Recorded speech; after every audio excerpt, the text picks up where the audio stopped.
Hey guys, tonight we begin with a story that's both tender and thought-provoking.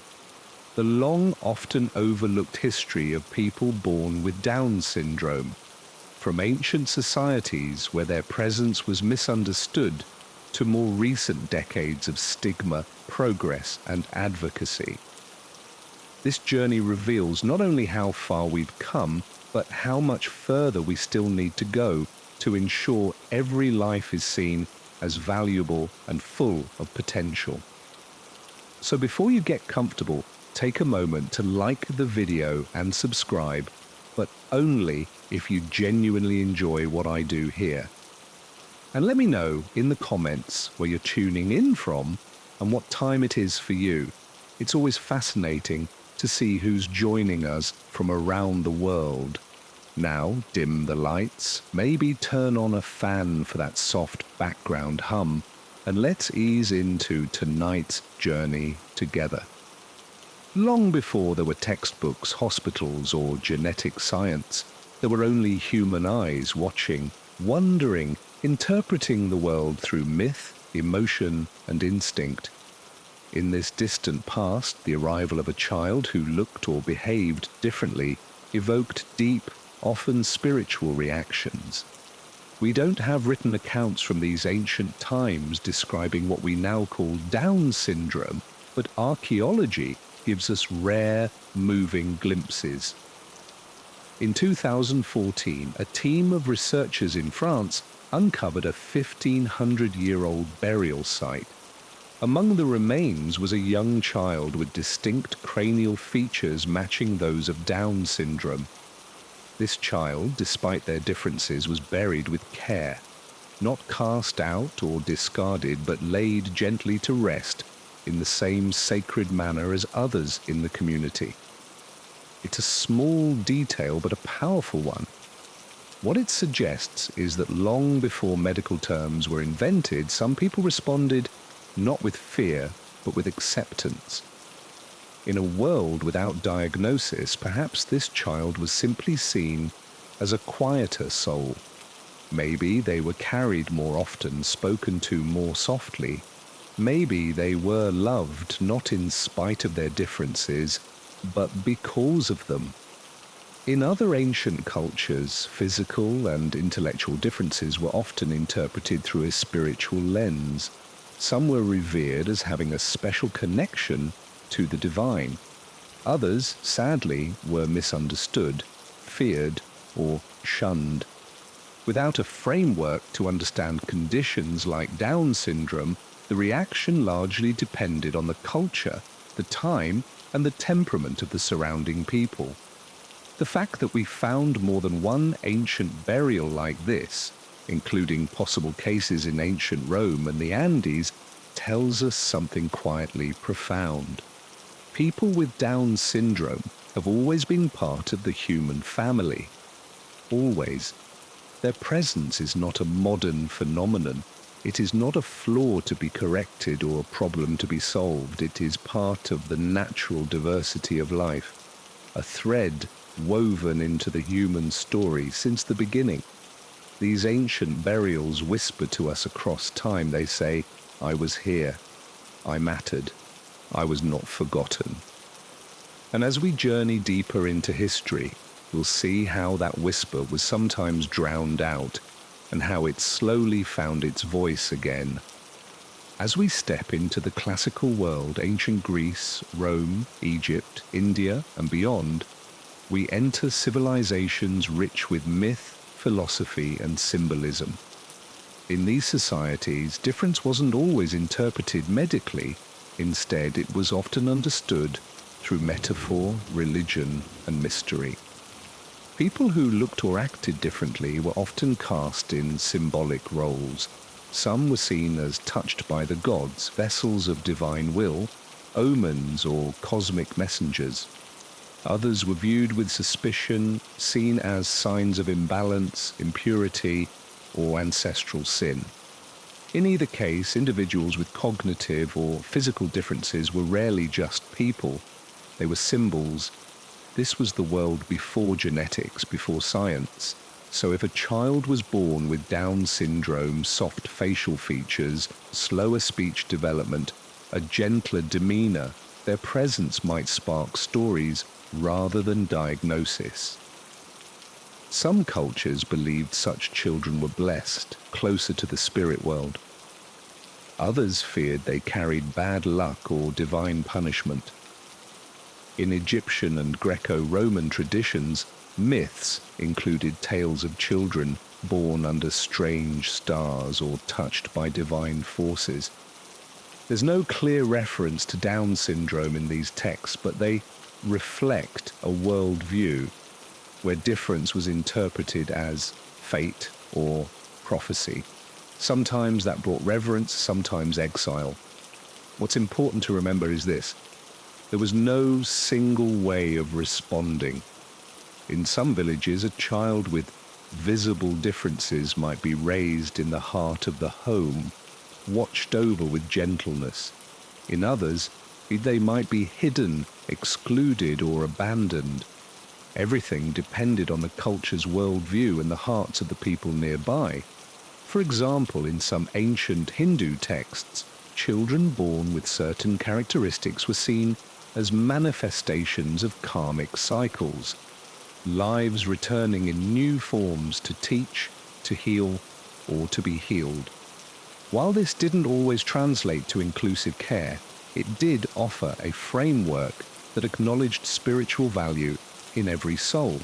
Still, the truth remains: without medical understanding, people with Down syndrome were largely left vulnerable to superstition and social control. They weren't yet seen as fully human in the modern sense, not in rights, not in protection, and not in opportunity. They lived on the edges of society, sometimes elevated, sometimes feared, but rarely understood. And that misunderstanding would linger for centuries, reinforced by religion, cloaked in folklore, and later repackaged by science. The Middle Ages brought with them a cloak of silence, especially for those who lived outside the boundaries of what society considered normal. Between the 5th and 15th centuries, as Europe transitioned from ancient empires to feudal kingdoms, the treatment of people with intellectual disabilities became increasingly shaped by religious dogma, social hierarchy, and fear of the unknown. Children born with Down syndrome in medieval Europe entered a world ruled by strict beliefs. The Church held immense influence, and deviations from the norm were often interpreted through a lens of sin and punishment. A child who did not speak like the others, who learned slowly, or who had distinct facial features, might be seen not simply as different, but as evidence of divine disfavor, or worse, demonic influence. In rural villages, news of such a birth could spread quickly. Whispers would fill the streets. Was it the mother's fault? Had the family sinned? Was this child a punishment, a test, or a warning? Because there was no scientific framework to explain genetic conditions, imagination filled the void. And imagination, when guided by fear, often leads to cruelty. Many of these children were hidden from view. They might be raised quietly at home, kept indoors, rarely seen in public. Some were given over to monasteries or convents, where the religious were tasked with caring for the sick and the vulnerable. In some cases, this offered safety, food, shelter, and a quiet life. In others, it meant institutional isolation, far from family or affection. But the medieval world wasn't entirely heartless. There are fragments of compassion tucked within these centuries. Certain religious orders saw every soul as sacred regardless of ability. There are recorded instances of monks referring to people with intellectual disabilities as innocents, spiritually pure, closer to God. In those rare cases, kindness was extended, even if full inclusion remained out of reach. Still, for most, this was an age of silence. Without language to describe Down syndrome, without community support or advocacy, families were left to navigate the unknown alone. Their stories went unwritten, their lives mostly undocumented. They were present always, but history passed them by, leaving only traces in artwork, parish records, or burial sites. And yet, even in this shadowed age, they endured quietly, waiting for a world that could one day see them clearly. Though the medieval period is often remembered for its cruelty toward those who were different, not every story is one of fear, rejection, or superstition. Hidden among the darker pages of history are moments of quiet compassion, acts of care that defied the norms of the time and revealed the enduring humanity of the people who lived it. In small communities and remote villages, families sometimes responded to a child born with Down syndrome, not with shame, but with acceptance. These were not people with access to science or support systems. They were farmers, craftspeople, mothers and fathers, responding not as scholars, but as parents. And for some of them, love won over fear. We know this from rare records of midwives, healers, and religious figures who wrote of gentle or slow children who were deeply cherished by their families. In monasteries, where many with disabilities were placed, either by choice or necessity, some religious caretakers developed relationships that transcended societal expectations. A monk or nun might teach such a child simple prayers, provide consistent meals, or simply offer the tenderness of presence. In these isolated cases, people with Down syndrome were allowed to grow, however, slowly at their own pace. They may not have been schooled in the traditional sense, but they were included in daily rhythms, helping in gardens, participating in worship, or assisting with household tasks. Their value wasn't measured by productivity, but by being. We also find hints of compassion in art. Medieval paintings occasionally depict figures with features resembling Down syndrome, often as angels, shepherds, or humble saints. Whether the artists were intentionally portraying individuals with the condition or simply inspired by those they knew, the message endures. They were part of the human story and sometimes even part of its beauty. Of course, we can't romanticize this era. These acts of kindness were not common policy, but exceptions to a harsher rule. Most individuals with Down syndrome still faced exclusion, mockery, or invisibility.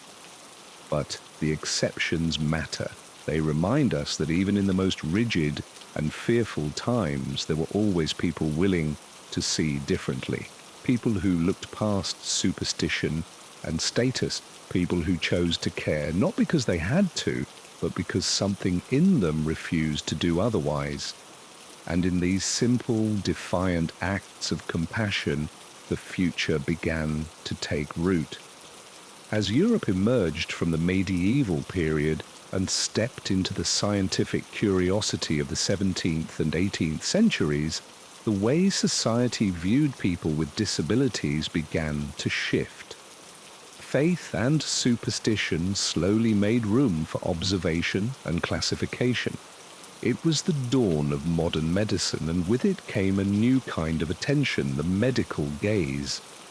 For centuries, individuals with Down syndrome had existed on the margins, whispered about, cared for in silence, or ignored altogether. But in 1866, a British physician named John Langdon Down changed that. Working at the Royal Earlswood Asylum for Idiots in Surrey, he published a paper titled Observations on an Ethnic Classification of Idiots, in which he described a group of patients who shared certain distinct features: almond-shaped eyes, around a face, a shorter stature, and gentle behavior. He didn't know the cause, chromosomes hadn't been discovered yet, but he saw a pattern. And so unintentionally, he gave the world the first medical description of what we now call Down syndrome. His language, however, reflected the prejudices of his time. Langdon Down compared his patients to people of Mongolian ethnicity, a term he used based on outdated racial theories that were sadly common in Victorian science. He called the condition Mongolism, a label that would linger painfully for over a century. Though offensive by today's standards, it's important to recognize that Langdon D's intentions weren't rooted in cruelty. In fact, compared to many of his peers, he believed in humane care. He emphasized kindness, structure, and dignity for his patients, even as the system they lived in remained deeply flawed. With his paper, something both powerful and problematic began. People with Down syndrome were now seen as a type, a diagnosable category. This had consequences. On one hand, it allowed researchers to study the condition, eventually leading to medical advances. On the other, it reduced individuals to a diagnosis, a set of traits, an object of study. For the first time, people with Down syndrome were no longer invisible, but now they were being watched, analyzed, classified, their humanity still often overlooked. Still, this moment marked a turning point. The road to understanding had begun. And though that road would pass through some very dark places in the years to come, it also laid the groundwork for discovery, advocacy, and eventually empowerment. As the 19th century gave way to the 20th, the industrial world was booming. Cities were expanding, technology was advancing, and systems were being built to organize nearly every aspect of human life. Among these were institutions, sprawling facilities designed to house people who didn't quite fit the mold of a rapidly modernizing society. For individuals with Down syndrome, these institutions became both a refuge and a prison. Families, especially those in working-class communities, were told by doctors, clergy, or local officials that their child would be better off in a specialized facility. These institutions promised safety, structure, and expert care. But the reality was often far grimmer. Many of these places were overcrowded, underfunded, and severely lacking in trained staff. Children with Down syndrome were placed alongside individuals with vastly different conditions, from mental illness to severe physical disabilities. There was little personalization, even less understanding, and almost no opportunity for growth. Residents wore uniforms, followed rigid schedules, and had little say in their daily lives. For decades, this system was seen as progressive. In fact, some families believed they were doing the right thing, sparing their children from the stigma and struggle they might face in the outside world. But for the children themselves, the experience was one of disconnection. They were removed not only from society, but from their families, their communities, and often their sense of self. Institutionalization also allowed the broader public to ignore the existence of people with Down syndrome. Out of sight became out of mind. Schools didn't adapt. Workplaces didn't accommodate. And the myth persisted that these individuals couldn't learn, couldn't grow, and didn't belong. There were exceptions, of course. A few institutions offered genuine care where staff treated residents with patience and warmth. Some children formed lasting friendships, even family-like bonds with one another, and with the rare caregivers who saw their value. But these were islands of light in a sea of systemic neglect. Perhaps the most heartbreaking part of this era is how many bright, kind, and capable individuals lived their entire lives behind locked doors, not because they were dangerous, but because the world wasn't ready for them. This chapter in history is a sobering one, but it's also a setup because the tide would eventually turn and the people once hidden away would begin to step into the light, not alone, but with their families, advocates, and a voice the world could no longer ignore. As the 20th century unfolded, science and medicine continued to progress, but not always in the right direction. What should have been a time of growing understanding for people with Down syndrome became instead a period where cold theories and dangerous ideologies stripped away humanity. This was the age of eugenics, born out of a misguided desire to improve the human race. The eugenics movement took hold in many parts of the world. It wasn't confined to fringe thinkers. It was embraced by governments, doctors, universities, and public health campaigns, all under the pretense of science. People with Down syndrome were labeled as unfit, defective, and a burden on society. The logic was chilling. If certain traits were seen as undesirable, then perhaps they could be prevented or eliminated through sterilization, institutionalization, or selective breeding.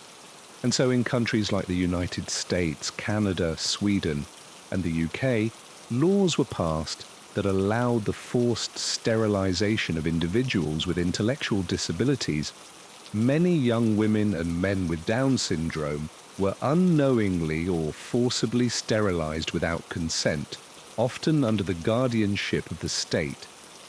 They were denied the right to parenthood, to family life, or even to basic bodily autonomy.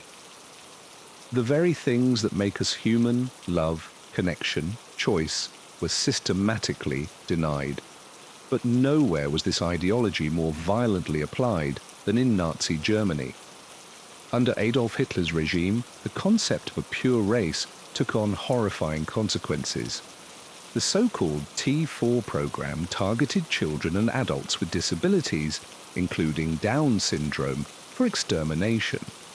Thousands were taken from their families and murdered in clinics masquerading as hospitals. Some were starved, others were poisoned by gas or lethal injection. Their deaths were hidden in bureaucracy, listed as pneumonia or heart failure. Their names were erased, their existence declared life unworthy of life. These acts were not crimes of war, they were policy, and they were carried out in the name of progress. This chapter in history must never be forgotten. It is a brutal reminder of how easily science, when divorced from ethics and compassion, can be used as a weapon. But even in those darkest days, there were people, parents, nurses, quiet resistors who fought to protect these lives, who saw their worth, who whispered the truth the world refused to hear. They are the ones who planted the seeds of the resistance that would follow. In the heart of Nazi Germany, beneath the rhetoric of purity and strength, lay one of the most sinister chapters in the history of disability. The T4 program, a state-sponsored euthanasia operation that specifically targeted children and adults with disabilities, including those with Down syndrome. It began quietly.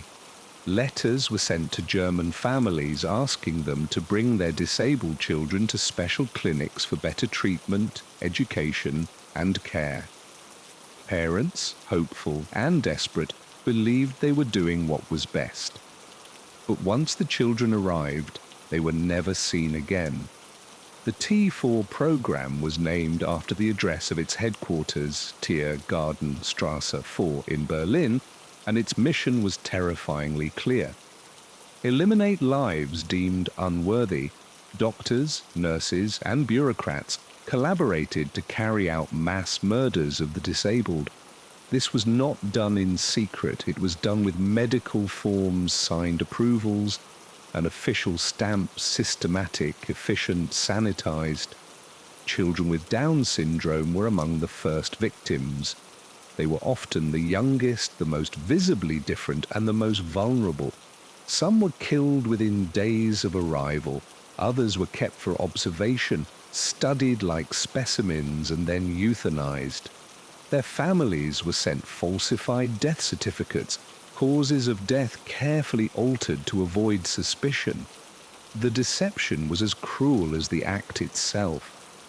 By the time public outcry forced the official end of the T4 program in 1941, over 70,000 people had been murdered, but the killing didn't truly stop. It continued in smaller, less visible forms throughout the remainder of the war. This was not war in the traditional sense. These victims were not soldiers. They were not political enemies. They were children in cribs, teenagers with bright smiles, adults who loved music or colors or stories. They were people with Down syndrome, whose lives were deemed too inconvenient, too costly, or too different to protect. The legacy of T4 casts a long shadow.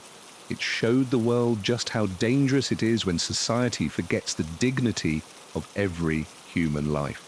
It wasn't just a Nazi crime, it was a human crime, one enabled by silence, stigma, and the belief that some lives matter more than others. But out of that darkness, something began to stir.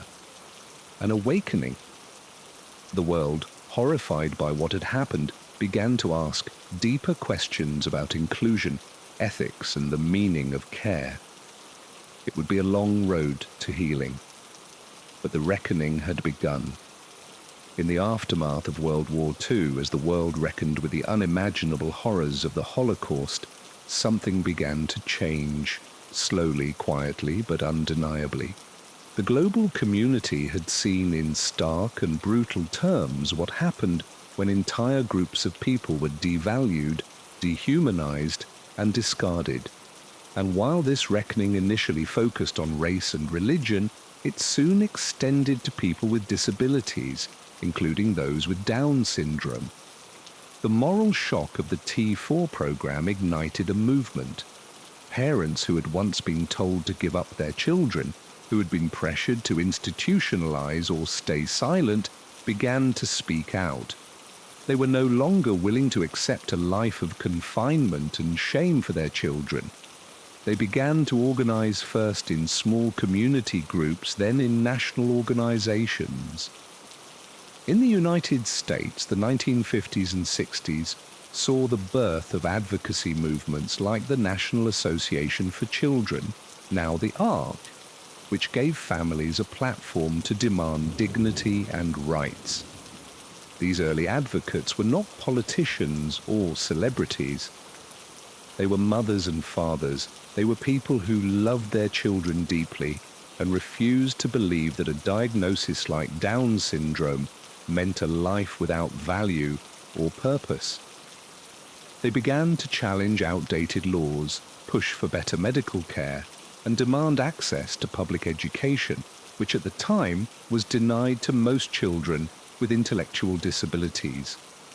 The civil rights era provided momentum. As marginalized groups across America fought for equality, disability advocates began to connect their cause to the broader movement for justice. The idea that every person, regardless of race, gender, or ability, deserved equal treatment under the law became a rallying cry across the ocean. Similar movements emerged in the UK, Scandinavia, and Australia. Parents formed support networks and began to lobby governments. Advocates started publishing newsletters, holding conferences, and creating training programs for teachers and caregivers. A sense of solidarity began to form, not just among parents, but among self-advocates, individuals with Down syndrome, who began to speak for themselves. This shift was monumental. It moved people with Down syndrome out of the shadows and into the public conversation. And while progress was far from perfect, a powerful truth had been planted. They had voices. They had potential, and they would no longer be silent. The age of advocacy had begun. As the advocacy movement grew in the 1960s and 70s, something remarkable happened. The people at the heart of the story, individuals with Down syndrome themselves, began to speak, not just through their families or support organizations, but in their own words, their own actions, and their own lives. This was the decade when silence truly began to break. In many countries, new legislation started to open the doors of public schools to children with intellectual disabilities. In the United States, the Education for All Handicapped Children Act of 1975 guaranteed the right to a free and appropriate public education for every child, including those with Down syndrome. This marked a seismic shift. Children who were once kept out of classrooms were now being welcomed in, often for the first time in history. With education came visibility. Children with Down syndrome were no longer hidden away. They were learning alongside their peers, making friends, participating in school plays, attending dances, and building confidence. Teachers, many of whom had never worked with a child with an intellectual disability before, discovered something unexpected. These students had so much to offer.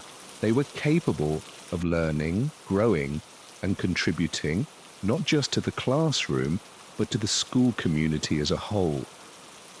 This visibility extended beyond the classroom. As social norms evolved, people with Down syndrome began to appear in magazines, on television, and eventually in film. In the UK, a groundbreaking documentary aired in 1979 called A World Apart, which followed the life of a young woman with Down syndrome. It was raw, honest, and deeply humanizing.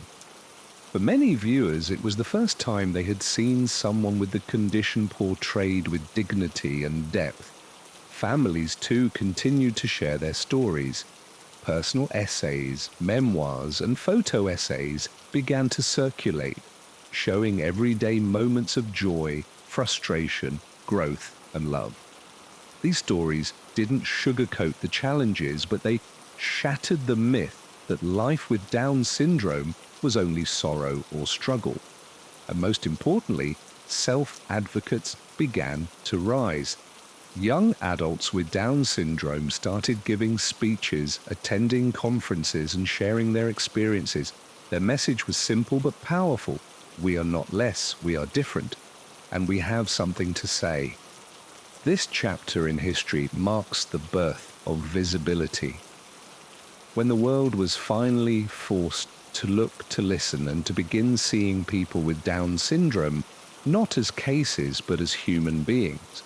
By the 1980s and 1990s, the growing chorus of advocacy, education, and self-expression began to reshape not only public policy, but public perception.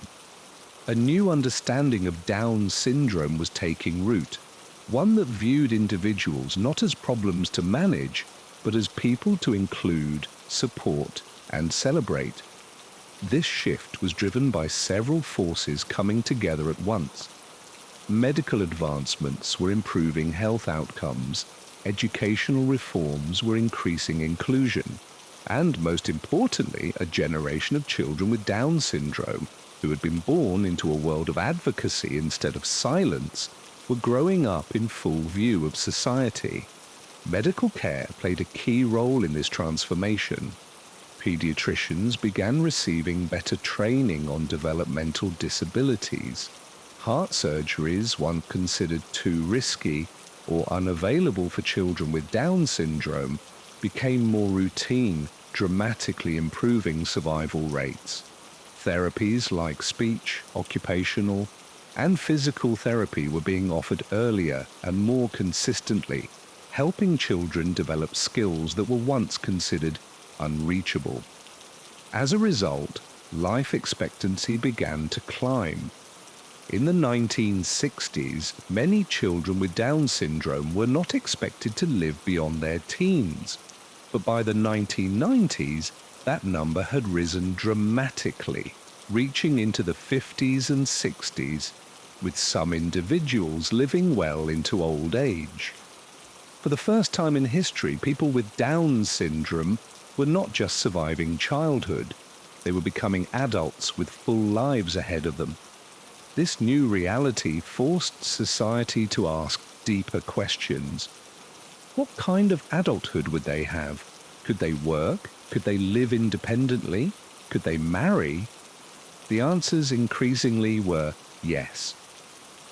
Supported employment programs began connecting adults with Down syndrome to meaningful jobs in grocery stores, offices, hotels, and even businesses started by self-advocates themselves.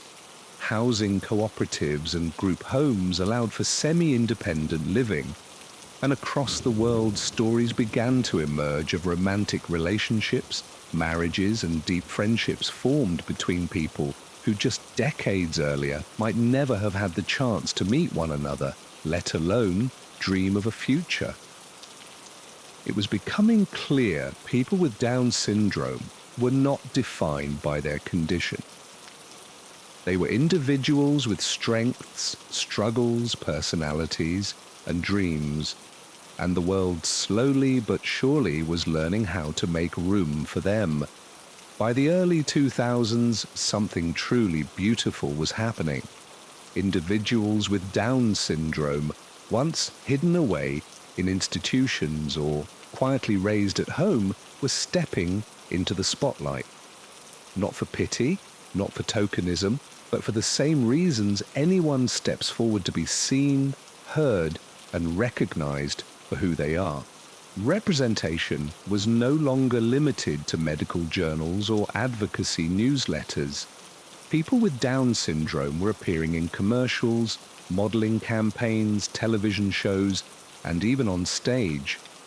For the first time, audiences around the world were seeing the joyful, complex, and deeply human reality of living with Down syndrome through the voices and stories of those who lived it. In 2009, a young woman named Malene Stewart from Australia made global headlines when she became one of the first professional models with Down syndrome. Her photographs weren't just beautiful, they challenged fashion's long-standing standards of beauty. Malene walked runways in New York, Paris, and London, inspiring thousands and shifting what was considered normal in the modeling world. In Spain, Pablo Pineda became the first person with Down syndrome in Europe to earn a university degree. He didn't just succeed academically, he became an educator, public speaker, and ambassador for inclusion.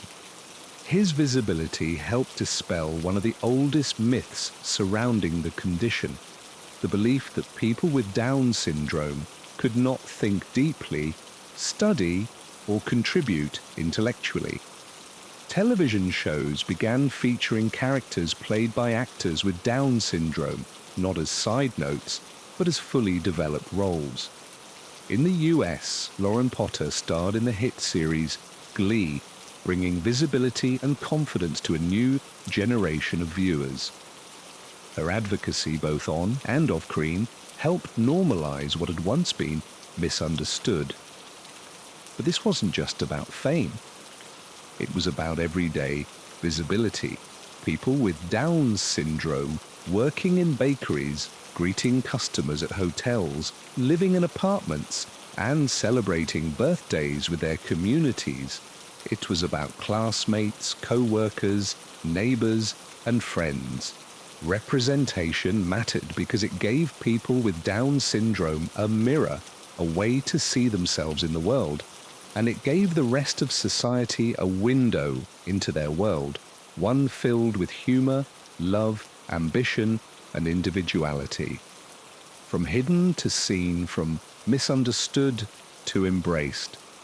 This was the power of presence, and the world was watching finally with open eyes. Despite all the progress in medicine, advocacy, and visibility, the journey toward full inclusion for people with Down syndrome is far from over. Today we live in a world of both celebration and contradiction. While many societies have taken meaningful steps forward, others still struggle to accept, support, or even recognize the value of lives that don't fit into conventional expectations.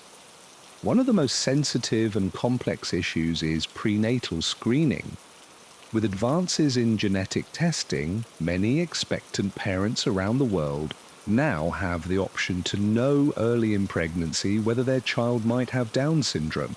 And while information can be empowering, it can also lead to difficult decisions, especially in cultures where disability is still feared or misunderstood. In some countries, particularly in parts of Europe and Asia, termination rates following a prenatal diagnosis of Down syndrome are alarmingly high, reaching over 90% in some regions. This raises deeply emotional questions. Are these choices truly free, or are they shaped by societal pressure, lack of support, and fear of the unknown? Many parents have shared that they were given the diagnosis in cold, clinical terms, with a long list of risks but little mention of joy, growth, or possibility.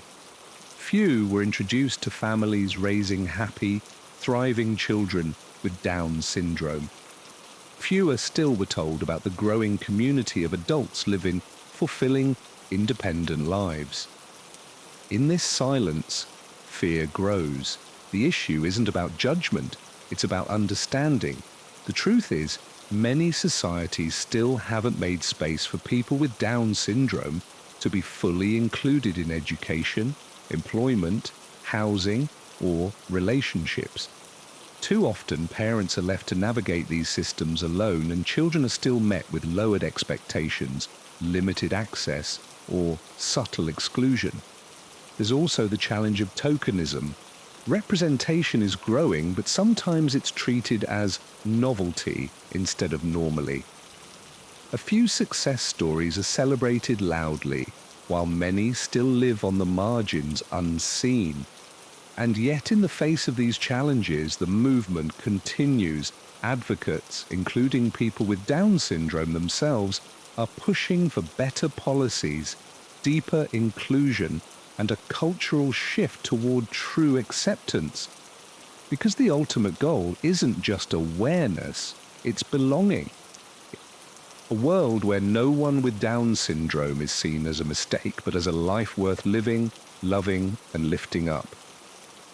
When we look back across the centuries at the silence, the stigma, the rejection, and the resistance, one truth rises above all the noise. Every life has meaning. This isn't just a belief. It's a fact that history time and again has quietly tried to prove, even when society refused to see it. People with Down syndrome have always been part of the human family. From ancient burial sites to medieval villages, from the cold halls of 19th century institutions to the red carpets of the 21st century, they have been here living, laughing, struggling, surviving, teaching. What they have offered the world isn't always loud or glamorous.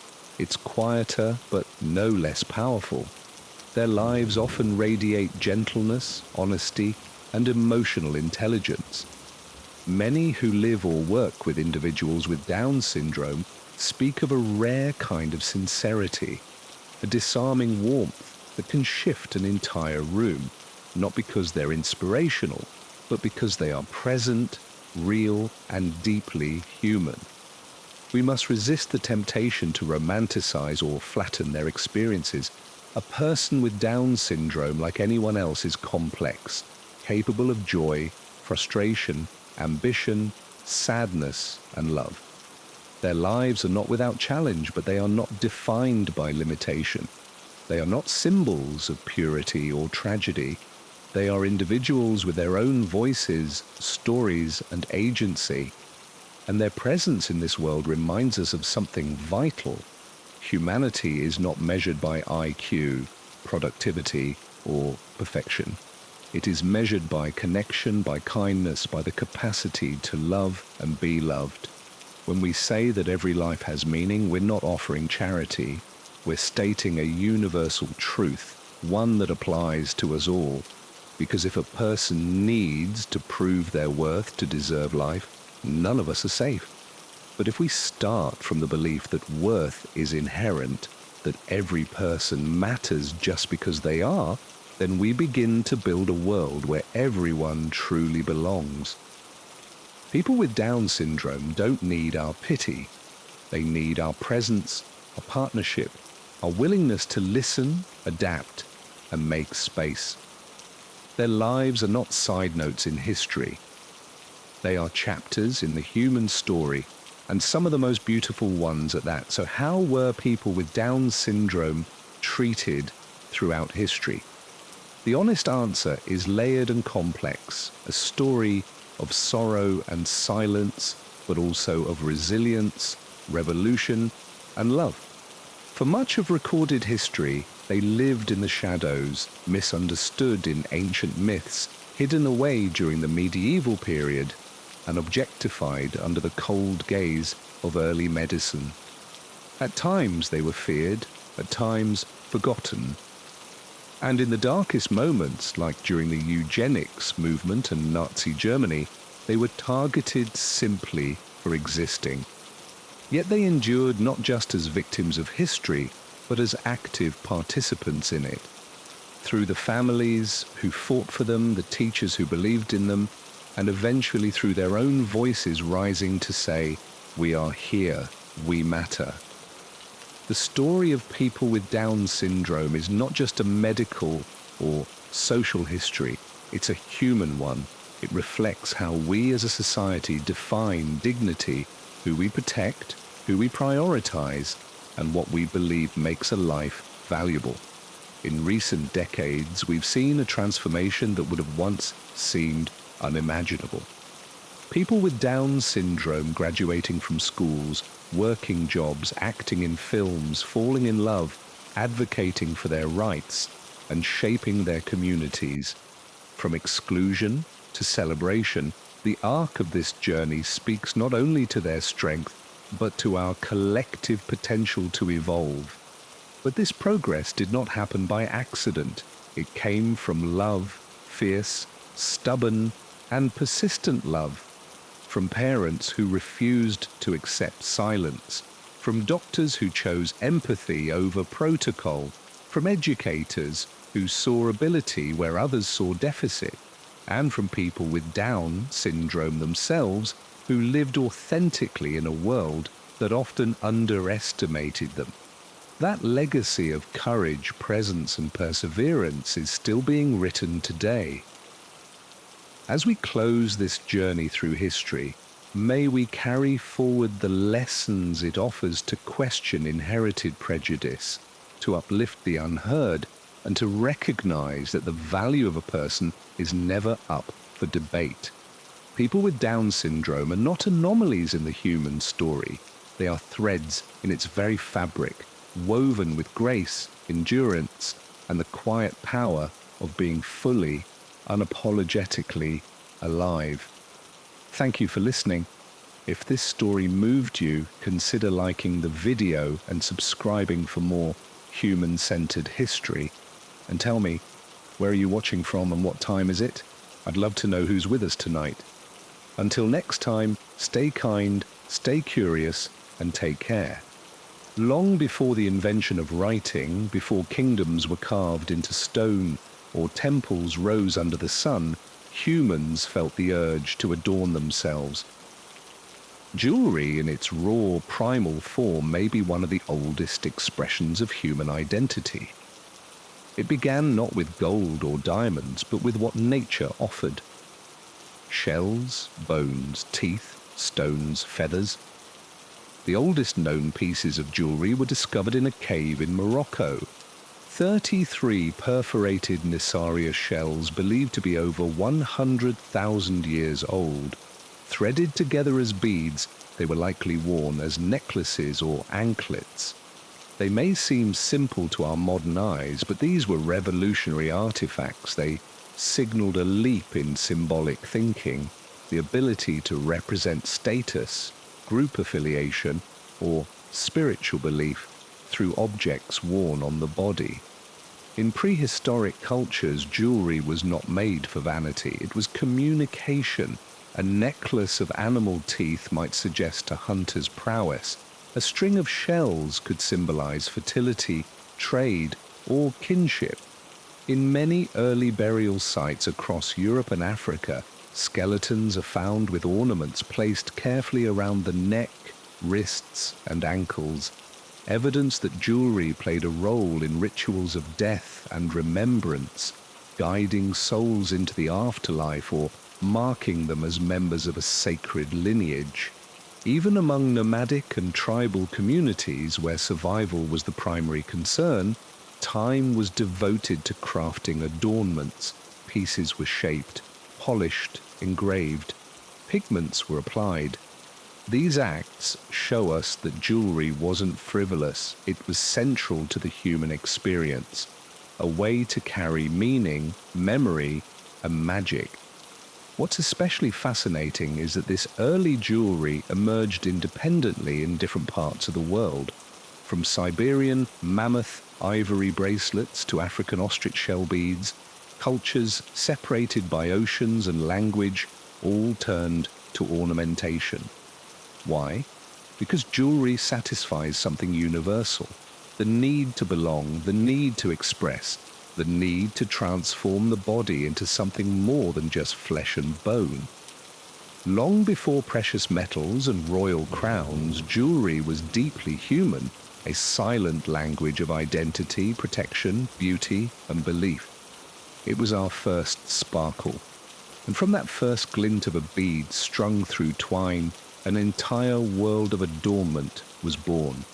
As early human societies evolved into great civilizations, so too did the art of jewelry. In the cradle of civilization, Mesopotamia, gold became not just a metal but a language of power and prestige. Artisans of Sumer, Akkad, and Babylon crafted intricate pieces from gold, silver, and precious stones like carnelian, lapis, lazuli, and agate. Jewelry adorned not just the living, but the statues of gods as offerings in temples glistening with sacred light. Mesopotamian jewelry was deeply symbolic.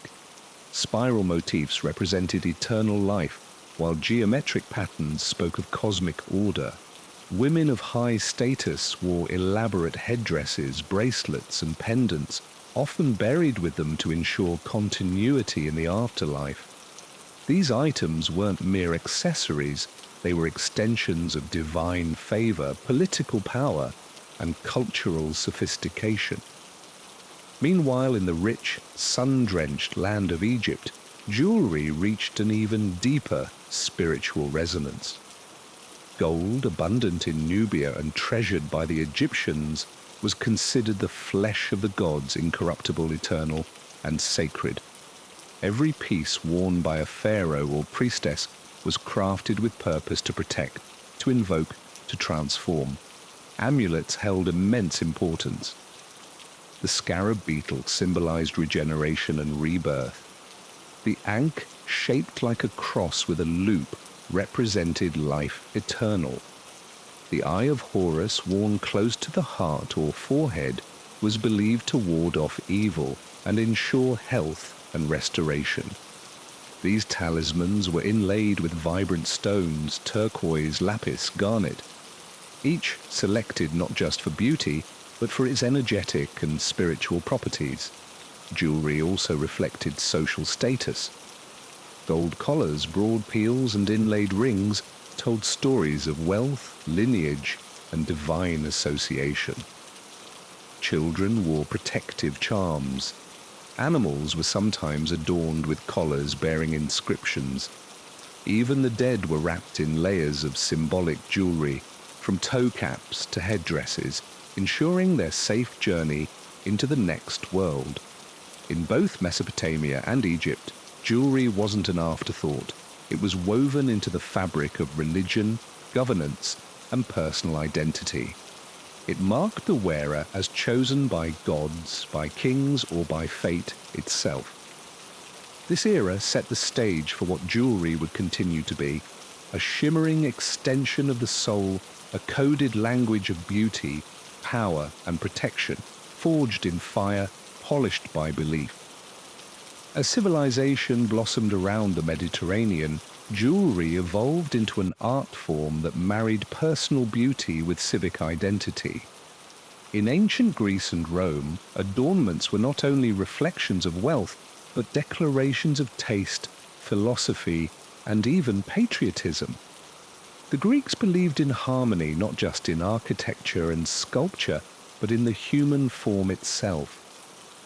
Jewelry was designed to complement the body, enhancing natural elegance rather than overpowering it. Gold wreaths shaped like olive branches adorned the heads of both gods and mortals. Earrings and bracelets featured detailed repus work, often depicting mythological scenes. Athena with her owl, Aphrodite rising from the sea, or the god of desire clutching an arrow. Gemstones became more prominent, but they were prized not only for color, also for meaning. Carnelian was believed to calm anger. Amethyst protected against intoxication. Engraved gems called inaglios were used as personal seals pressed into wax to sign documents. These pieces held not just beauty, but identity and authority. In Rome, jewelry became even more widespread and opulent. With the expansion of the empire came access to exotic materials, pearls from the Persian Gulf, emeralds from Egypt, sapphires from Sri Lanka. Roman women, especially of the upper class, wore layers of adornment from elaborate fibular bruise that held their garments together to rings on nearly every finger. Men, though more restrained, still wore signet rings and amulets, often inscribed with protective symbols or family crests. Jewelry in Rome also crossed the lines of class. Freed slaves, once given citizenship, would wear gold rings as a mark of their new status. Soldiers returning from conquest often bore spoils of war in the form of jewelry, not just for personal use, but as offerings to the gods. But it wasn't all vanity. Many items were worn for protection. The bulla, a locket worn by Roman children, held amulets to guard them from evil spirits. Even emperors believed in the power of charms. Tiny figures of Hercules, serpents, and phallic symbols were worn under to hidden but believed to be potent. For the Greeks and Romans, jewelry was more than accessory. It was biography. Each piece told a story of lineage, of virtue, of belief. It announced who you were, what you valued, and sometimes who you prayed would protect you. While the Mediterranean world shaped jewelry through aesthetics and empire, the East, particularly India, forged a path where adornment became inseparable from spirituality, ritual, and the rhythms of life itself. In India, jewelry was not merely decorative, it was sacred, it was symbolic, it was and still is part of the soul's language. From the Indus Valley civilization around 2500 BCE, archaeologists have uncovered beautifully detailed bangles, nose rings, and bead necklaces crafted from carnelian golden fans. Even then, Indian artisans showed extraordinary skill and an intuitive sense that jewelry was not just worn, it was lived in. Unlike the West, where jewelry often indicated wealth alone, in India it served as a kind of visual scripture telling stories of love, fertility, protection, and divinity. Gold was and remains the most revered material.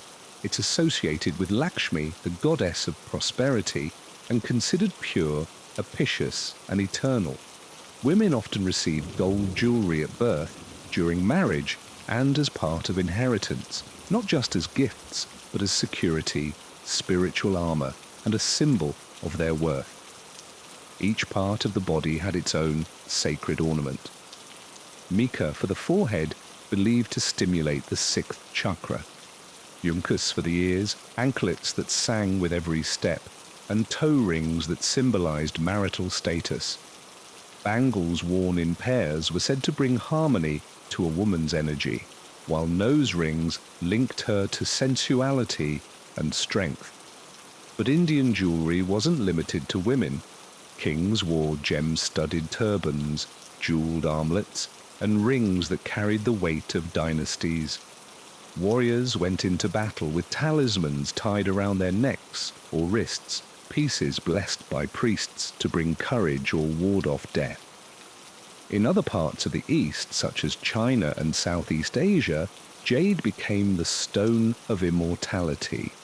It was more prized than gold, believed to preserve the spirit and harmonize the body. Dragons, phoenixes, and lotus flowers were carved into pendants worn from birth until death, and often buried with the wearer to guide them into the next world. Across the East, jewelry was and remains a form of prayer, power, and poetry. It speaks without words, protects without swords, and decorates not just the body, but the journey of life itself. In medieval Europe, jewelry took on new forms and new meanings, shaped by a world torn between the splendor of royalty and the solemnity of religion. This was a time when crowns were considered divine symbols, when rings sealed fates and alliances, and when even the humblest pendant could carry the weight of a prayer. As Christianity spread across Europe, jewelry evolved from pagan amulets to sacred symbols of faith. Crosses became common pendants worn to protect and to proclaim devotion. Relics, fragments of saints' bones, pieces of holy cloth, even drops of what was believed to be Christ's blood, were encased in ornate relic and worn close to the heart. These were not just objects of beauty. They were considered spiritually charged, capable of healing or intercession. Monasteries and churches commissioned goldsmiths to craft elaborate chalices, bishops' rings, and rosary beads strung with pearls or jet. Every piece served a function to inspire awe, demonstrate piety, or signify authority. Jewelry was no longer just personal, it had become political and theological. In royal courts, jewelry was a statement of lineage and legitimacy. Crowns, scepters, and brooches were embedded with sapphires, rubies, and emeralds, not just for beauty, but for symbolism. Sapphire stood for wisdom and divine favor. Ruby for courage and passion, emerald for fertility and rebirth. Kings and queens used these gems like language, crafting a message with every stone. Feudal lords exchanged rings to seal oaths of loyalty. Knights were given jeweled tokens, sometimes a lady's brooch or a locket to carry into battle, worn over armor as both a charm and a symbol of their cause. Rings of mourning, too, became common, engraved with names and dates, worn in memory of lost loved ones, their sentiments sealed in gold. Among the rising merchant class, sumptu laws dictated who could wear what. Jewelry became a visible boundary between classes, pearls for the elite, base metals for commoners. But even among peasants, simple adornments persisted. A copper ring, a braided cord with a carved bone charm. They might not shine like a royal ruby, but they carried just as much meaning to the wearer. In the medieval world, jewelry was no longer just about wealth or beauty. It had become a vessel of belief, a tool of allegiance, and a bridge between the earthly and the divine. As Europe emerged from the shadows of the Middle Ages, the Renaissance swept across the continent like a rebirth of light. In this era of rediscovery of science, art, and individualism, jewelry was elevated to an entirely new plane. No longer just symbolic or devotional, it became a statement of intellectual sophistication, artistic patronage, and personal elegance. The wealthy elite, nobles, merchants, and rising dynasties began to commission custom-made jewelry from master goldsmiths. These artisans, inspired by classical antiquity, fused techniques from ancient Rome and Greece with the innovations of the day. Enameling flourished. Colored gemstones were arranged in elaborate symmetrical designs. Goldsmiths became artists in their own right, working in collaboration with painters, poets, and architects. Portraits from the 15th and 16th centuries show nobility adorned in delicate chains, jeweled hairnets, and neck pieces set with rubies, sapphires, and pearls. Jewelry wasn't merely decorative, it was a coded language. A locket could contain a lover's portrait or a lock of hair. A brooch might feature allegorical figures: Cupid for love, the phoenix for rebirth, or the Ouroboros, a serpent eating its own tail, to symbolize eternity. Religious jewelry still had a place, but it became more personal, less institutional. Tiny devotional pendants etched with saints or biblical scenes were hidden inside elaborate designs. Rosaries were strung with gold, and coral beads carried as much for status as for prayer. The Renaissance also saw the emergence of the gemstone as more than a symbol. It became a centerpiece. Cutting techniques improved, and gem merchants traveled far and wide to acquire diamonds from India, emeralds from Colombia, and pearls from the Persian Gulf. These stones weren't just worn, they were marveled at, written about, and even passed through courts as diplomatic gifts. Women's jewelry was layered and opulent. Girdles hung with trinkets, earrings with dangling pearls, collars thick with gems. Men wore chains of office, jeweled rings, and ornamented sword hilts. Jewelry became a wearable canvas, a blend of identity, aspiration, and artistry.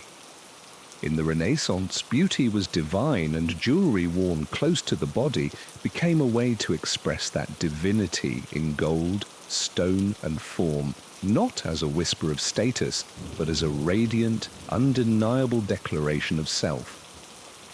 As the Renaissance gave way to the Baroque era, jewelry transformed once again, this time into a theatrical display of opulence, wealth, and global reach. From the 17th to the early 18th century, adornment became more dramatic, more extravagant, and more politically charged. Jewelry was no longer just a matter of taste. It was a proclamation of dominance, both personal and imperial. The courts of Europe, especially those of Louis XIV in France and the Habsburgs in Spain and Austria, embraced adornment as a performance. Necklines plunged, collars rose, and every exposed surface became an opportunity for decoration. Women wore bodices covered in gemstone clusters, while men draped themselves in heavy gold chains and gemstone-studded insignia. Hairpins, shoe buckles, gloves, and even fans were encrusted with precious stones. What fueled this explosion of glitter was more than just art. It was conquest. European powers were now expanding across the globe. The riches of India, Africa, and the Americas flooded into royal treasuries.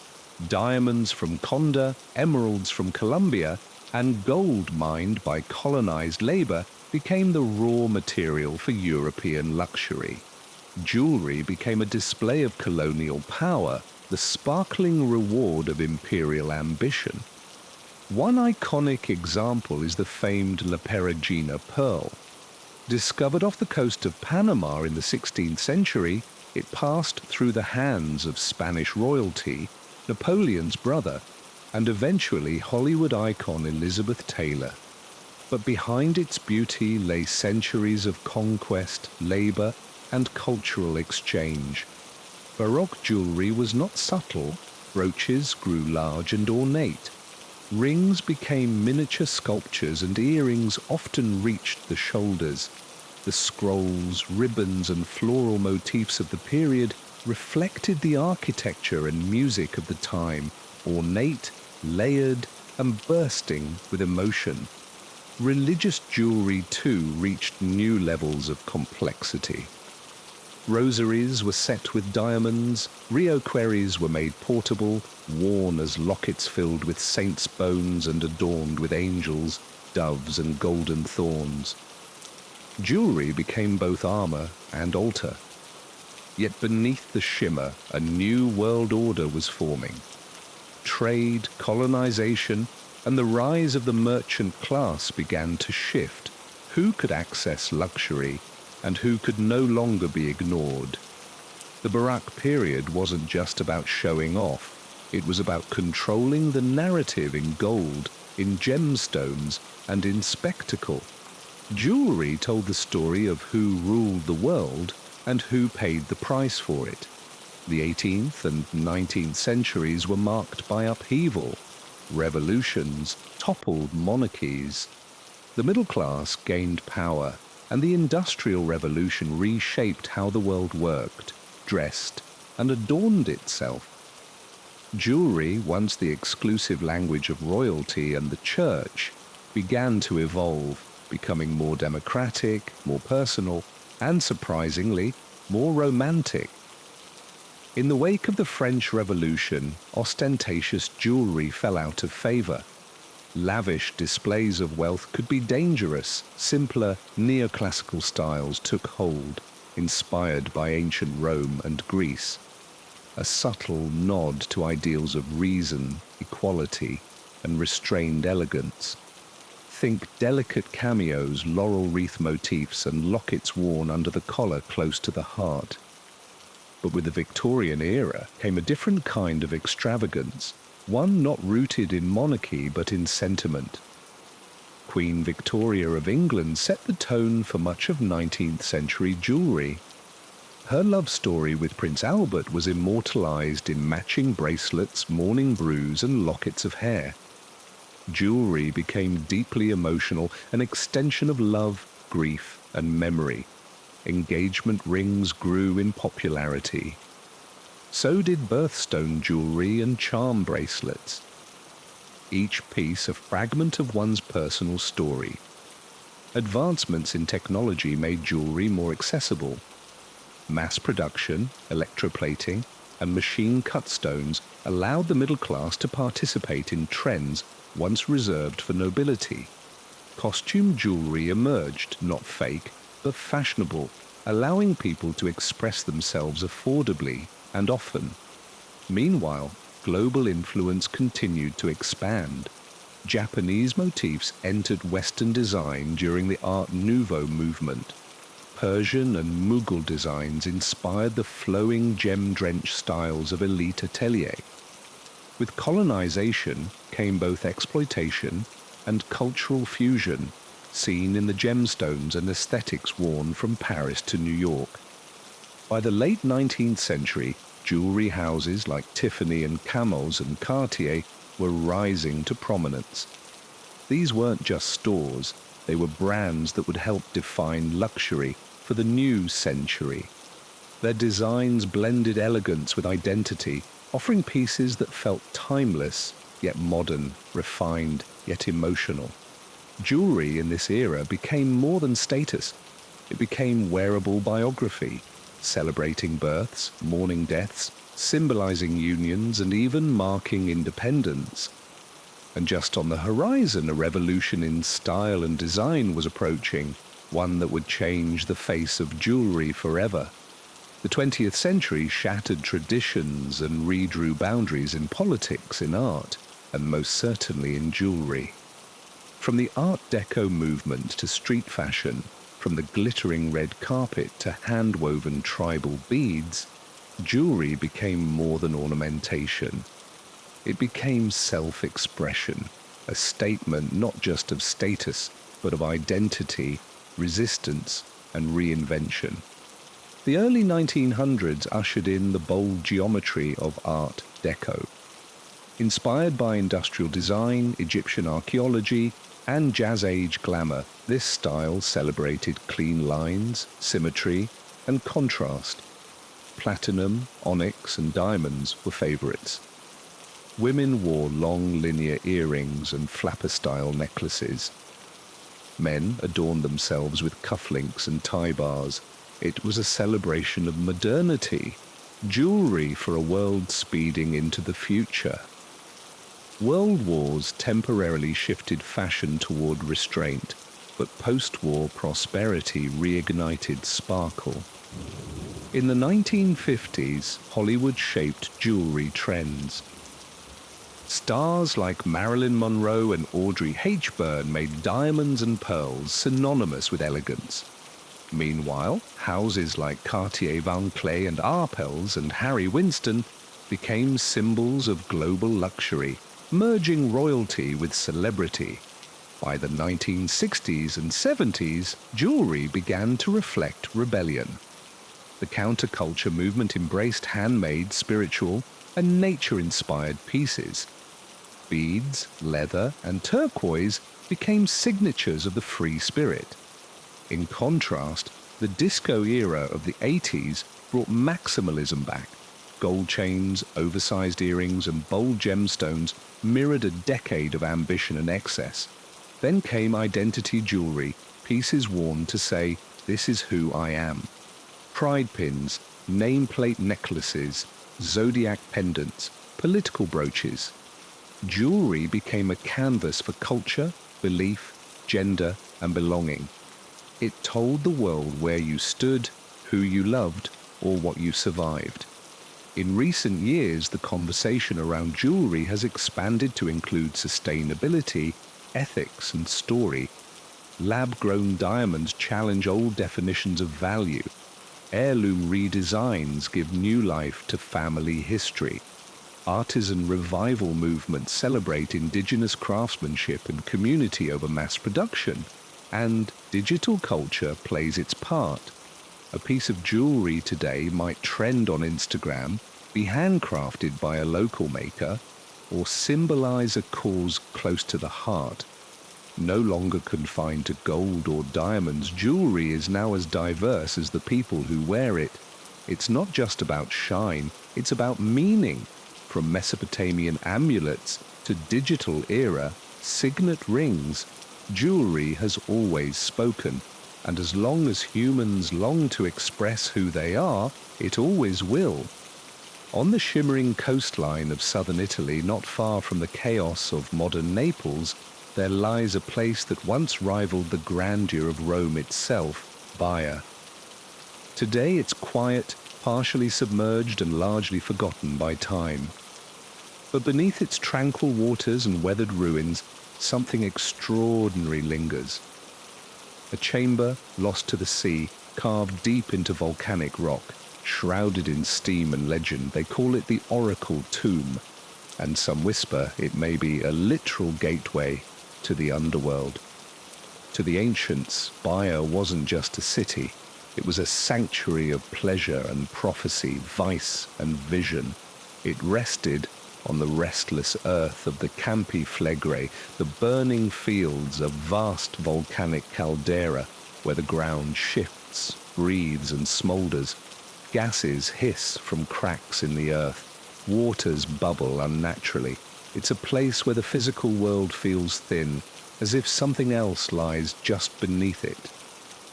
For centuries, Baia served as a playground for emperors, generals and poets.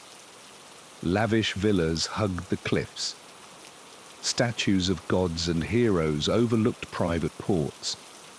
But as the land sank and the sea rose, much of the city slipped underwater. The marble promenades and mosaic floors now lie beneath waves, preserved in silence, untouched by air, watched only by fish and the occasional diver. And yet amid these submerged wonders, one chamber stands apart. Partially underwater, hidden near the ruins of an ancient bath complex, it descends into darkness.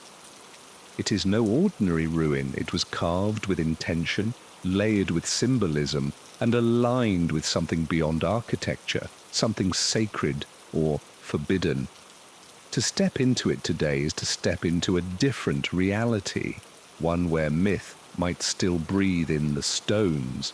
Modern archaeologists gave it a name, the Oracle Tomb, but older voices called it something else, the antrum, the cavern, a place where the veil between the living and the dead wore thin, where prophecy could be drawn from vapors, and where those brave enough could descend not just into earth, but into the very imagination of ancient Rome. Whatever lies within, it does not rest quietly. The Oracle Tomb is waiting, and its story begins where the land vanishes beneath the sea. Baia was no ordinary Roman settlement.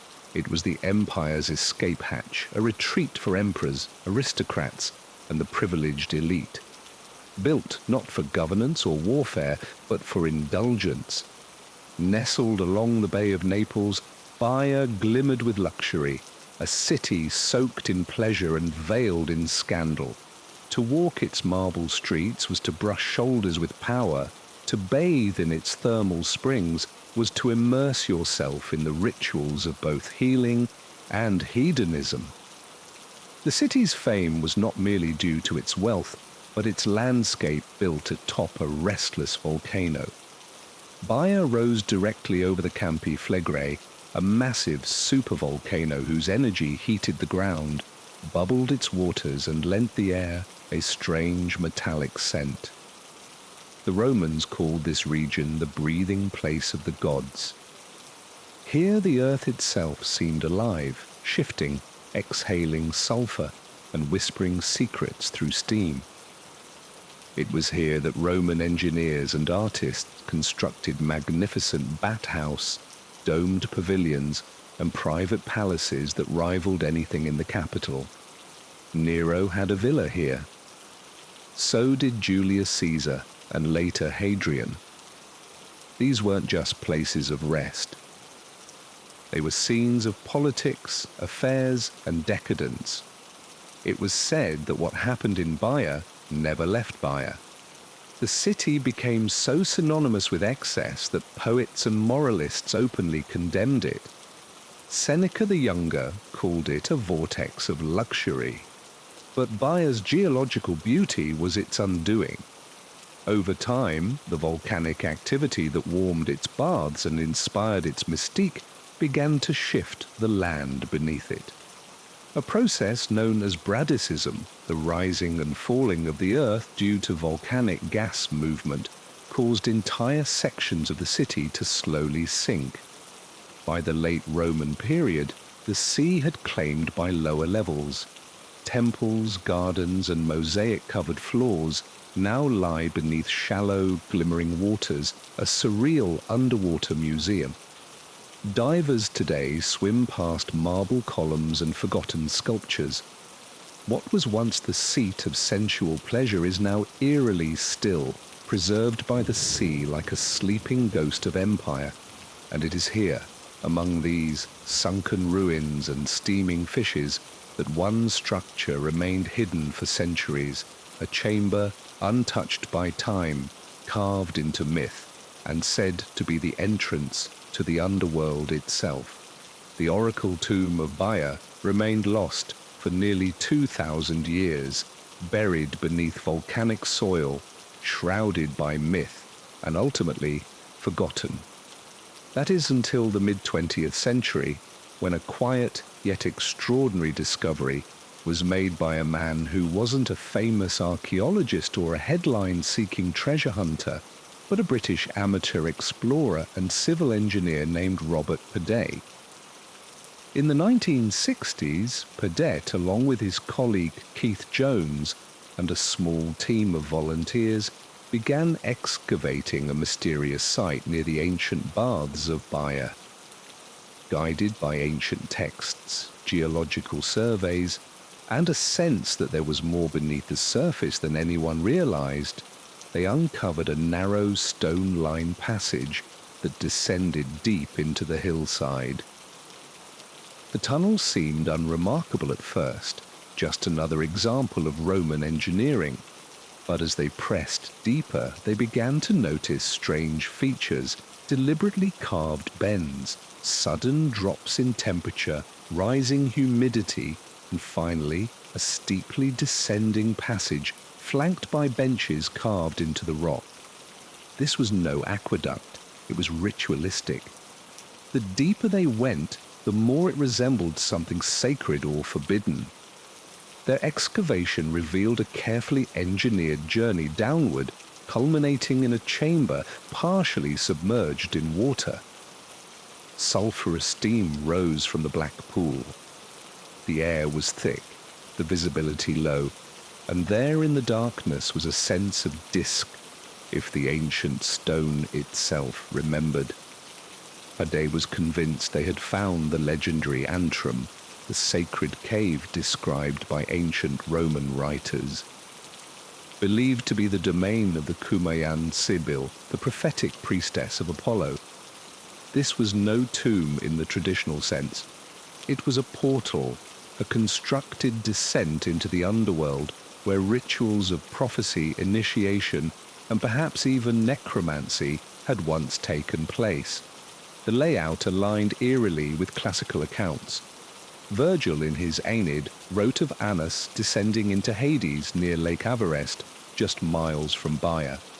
The Sibyl, he said, led him through a stifling cave of shadows and fumes. Now Hadet and his team had seemingly walked the same path.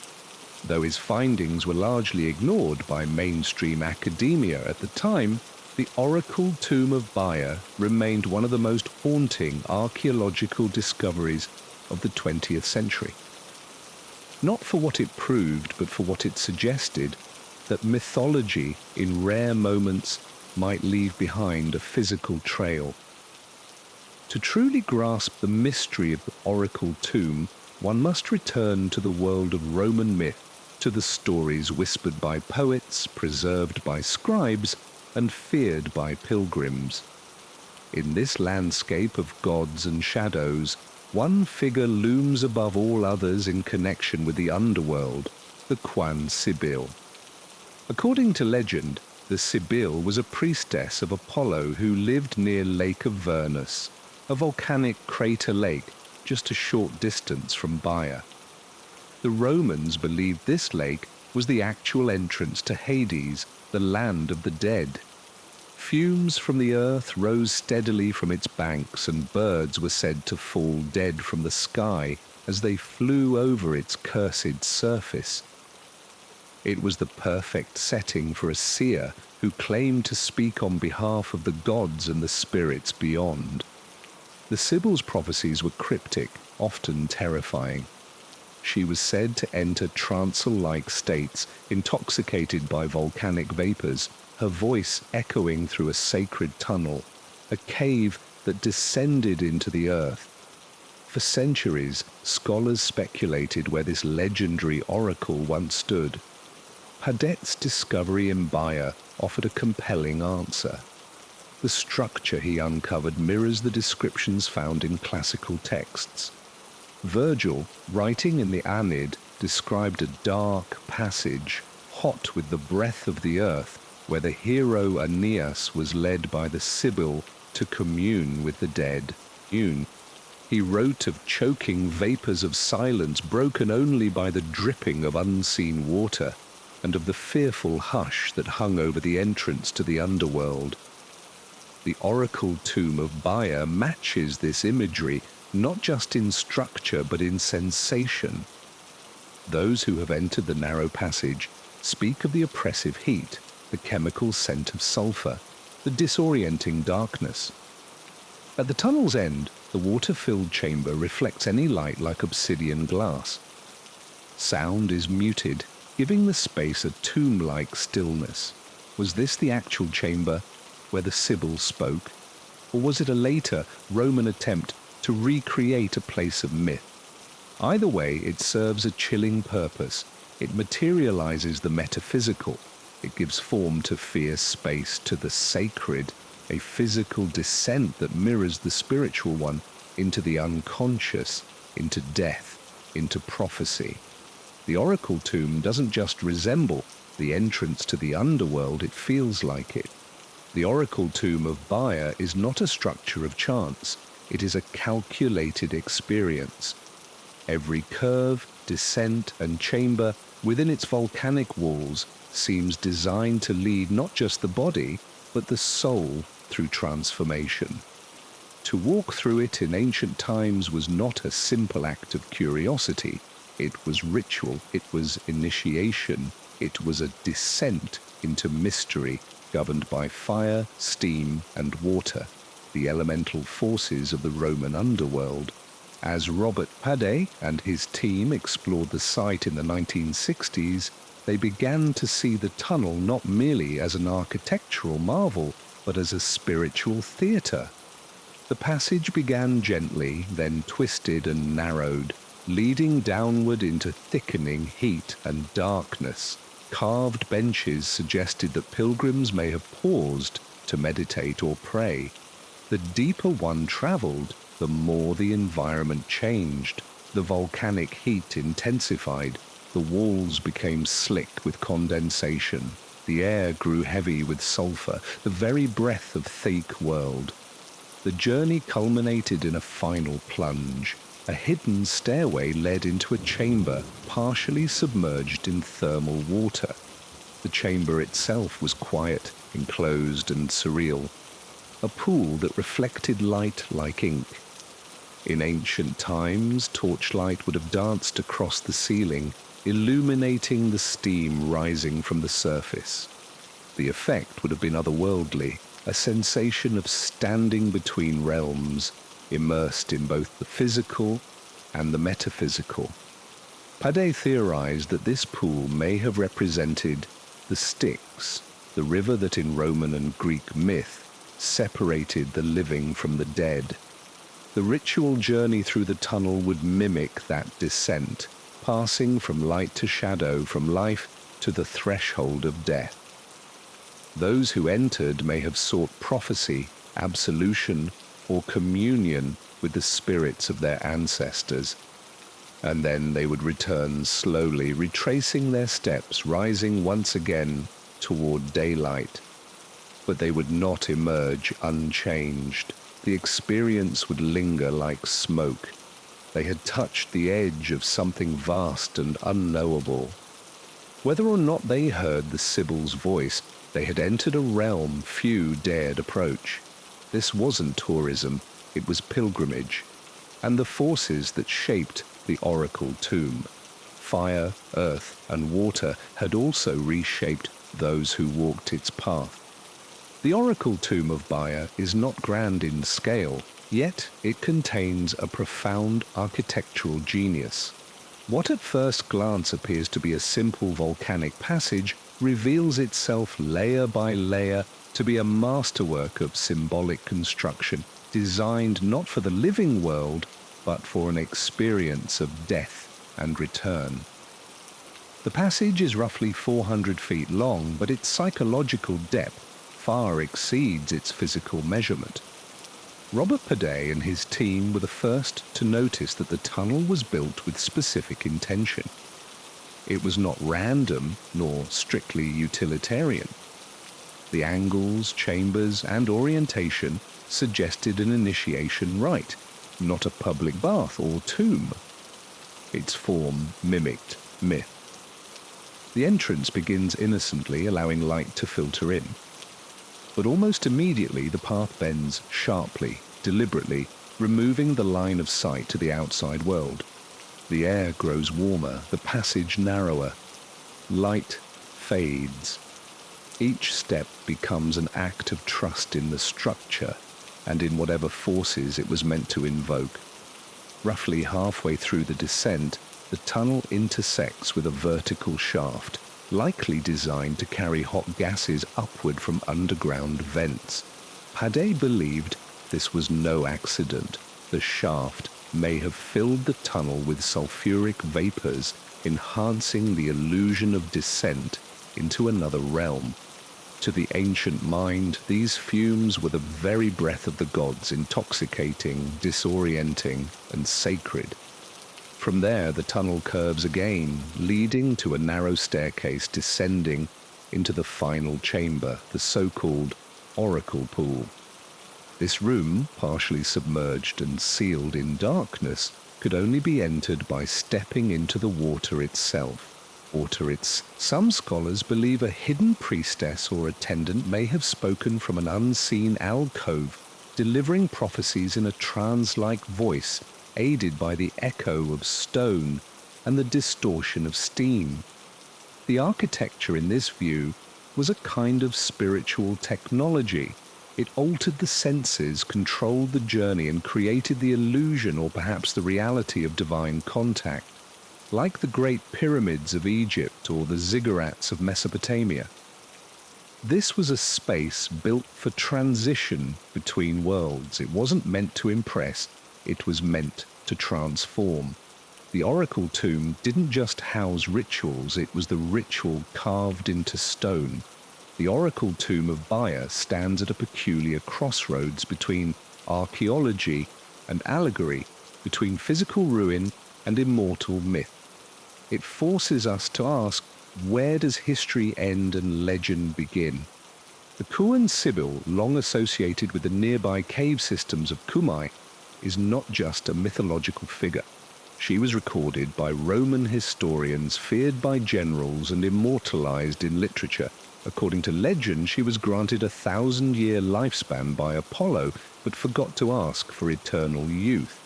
Over time, she withered, her voice echoing from deep within the earth, a prophetic whisper from the void. Her presence dominates this region. The Roman poet Virgil placed her at the center of the Aeneid's descent into the underworld. In that tale, the hero Aeneas approaches the Sibyl who guides him into Hades through a dark passage filled with poisonous vapors and sacred dread. The setting near Lake Averis, just a few miles from the site of Bayer's Oracle Tunnel. Padette's discovery, the dark descent, the sulfur fumes, the final chamber of water seems to mirror this literary descent too perfectly to ignore. Could this chamber have inspired the myths?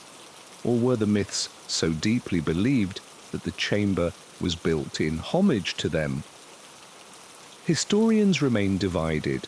Some see the tunnel as a sophisticated Roman ritual space, perhaps built to simulate the mythic journey, a kind of immersive religious theatre for elite initiates. Others believe it may have had a more literal purpose used by a cult or priesthood to facilitate real oracular experiences induced by hallucinogenic gases and the powerful psychological effects of the environment itself. There is also the possibility that it was both. For ancient Romans, myth and reality were not separate domains. A temple didn't merely represent a god, it housed one. A cave didn't just resemble the underworld, it was the threshold. The people who walked into this tunnel thousands of years ago didn't see it as metaphor, they saw it as entry. And so the oracle tomb becomes more than a ruin. It is a memory that refuses to fade, a space that preserves the psychic terrain of a civilization that believed powerfully in what lay beneath. When Robert Padet and Keith Jones unveiled their findings in the 1960s, they did not receive the acclaim one might expect for uncovering a possible portal to the underworld. In fact, much of the academic world met their claims with skepticism, if not outright dismissal. Why? Because the oracle tomb didn't fit neatly into traditional categories. It wasn't a temple with inscriptions, it wasn't a tomb filled with artifacts. It lacked the grandeur of Pompeii or the documentation of Rome's civic structures. To many, it was just an odd tunnel carved into a hillside, a curiosity, not a revelation. And yet the structure's precision defied that label. Its design, temperature shifts, alignment with ancient literary descriptions, and subterranean water chamber pointed to something more than coincidence. Padet's documentation was thorough. and his interpretation, while bold, wasn't without precedent. After all, sacred caves and prophetic passages are found throughout the ancient world, from Delphi to Eleusis. In recent years, a new generation of researchers has returned to Bayer with fresh eyes and advanced technology. Ground-penetrating radar, underwater archaeology, and 3D mapping have begun to reveal the city's sunken secrets, including thermal bath systems, garden courtyards, and submerged mosaics still intact beneath the waves. The Oracle Tomb, once ridiculed, is now being reconsidered, not as fantasy, but as a functional space within a culture that lived within myth. Even skeptics must admit the engineering is deliberate. The environmental manipulation from heat and darkness to acoustics and vapor is purposeful. Whether it was built for a literal descent to Hades or to simulate one is now less important than this. It worked. Visitors would have felt changed by the journey. The tunnel shaped their senses, confused their orientation, and altered their state of mind. Whether through ritual, myth, or gas-induced trance, it brought them to the edge of something they couldn't name, and then led them back again. In this sense, the Oracle Tomb mirrors all great spiritual experiences. It doesn't give answers. It poses a question, one etched in silence and stone. Is this myth made real, or reality shaped by myth? Bayer's oracle chamber has not spoken in millennia, but even in its silence, it still challenges us to listen differently, to look deeper, and to wonder if the ancient world knew something we have forgotten. Today, the Oracle Tomb of Bayer lies mostly forgotten by tourists, overshadowed by the more famous ruins of Pompeii and Herculaneum. Its entrance is modest, unmarked by statues or triumphal arches. The tunnel disappears into the hillside like a secret. Quiet, damp, waiting. And yet those who step inside still describe the same sensation, a subtle tightening of the air, a hush that wraps around the senses like a shroud. Time has weathered its stone, but not its mystery. What makes this site so compelling, so eerily unforgettable, is not just its structure or its setting, it's the feeling it evokes that we are not merely observing history, but brushing up against something older than history. A doorway into the psychological heart of the ancient world. The Romans, with all their roads and legions, still feared what lay beneath their feet. They built shrines over cave mouths and made offerings to the dead at the edge of volcanic craters. They named the entrance to the underworld Mundus, and every August they believed the spirits of the departed walked freely among the living. Bayer, with its boiling springs and sulphur-scented air, embodied this liminal space. Not heaven, not hell, but threshold. The Oracle Tomb is one of the few surviving places where that belief feels tangible. To descend its corridor is to join a lineage of seekers, pilgrims, emperors, and perhaps even the mad, all of whom came not to find treasure but truth, or at least a glimpse of it. What did they hear in that chamber? What did they ask of the civil? What price did they pay for prophecy? We may never know, and perhaps that's the point. In an age obsessed with proof, Bayer reminds us of something sacred that some experiences were never meant to be fully understood. Some structures were built not to house answers, but to cradle questions safely in silence, in stone. So the Oracle Tomb remains part myth, part monument, part mirror, reflecting our eternal fascination with what lies beyond. It is a whisper carved into the earth, a ritual still alive in shadow, a gate that never fully closes, and for those who dare to enter, it still waits. She could flip, twist, or soar. Simona Biles had to survive. Born on March 14, 1997 in Columbus, Ohio, Simone Ariane Biles entered a world marked by instability. Her biological mother struggled with addiction, and Simone, along with her siblings, was placed in and out of foster care. There were moments of separation, uncertainty, and upheaval. For most children, such an environment can be overwhelming. But even in these early, fragile years, Simone's spark began to flicker. That spark found its fuel when she was just 3 years old. Simone and her siblings were taken in by their maternal grandfather, Ron Biles, and his wife, Nellie, a nurse and businesswoman. Eventually, Ron and Nellie officially adopted Simone and her sister, Adria, giving them not just legal guardianship, but safety, structure, and unconditional love. To Simone, they were never stand-ins. They were and are mom and dad. It was in their Houston, Texas home that Simone's new life began to take root. One day, during a daycare field trip to a local gym, young Simone saw something that lit her up inside.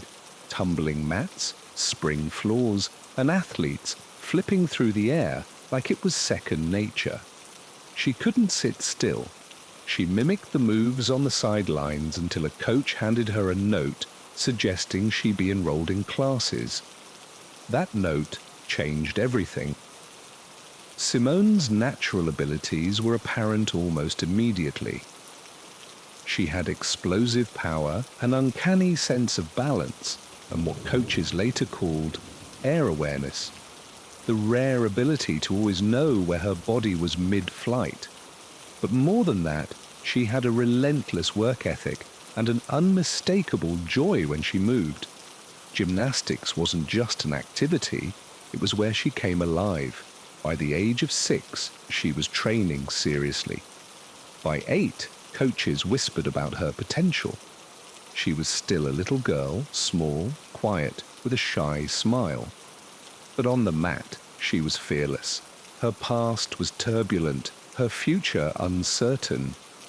But gymnastics gave her control, focus, and purpose.